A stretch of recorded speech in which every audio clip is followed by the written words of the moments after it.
તો 19, 20 અને 21 જુલાઈએ રાજ્યમાં વરસી શકે છે વરસાદ. જાણીતા હવામાન નિષ્ણાંત પરેશ ગોસ્વામીએ કરી છે આ મોટી આગાહી.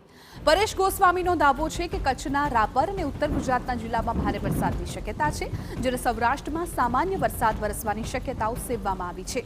જ્યારે મધ્ય ગુજરાતના કેટલાક વિસ્તારોમાં છૂટાછવાયા વરસાદની શક્યતા પરેશ ગોસ્વામીએ સેવી છે. દક્ષિણ ગુજરાતમાં પણ સામાન્ય વરસાદની શક્યતા વ્યક્ત કરવામાં આવી છે.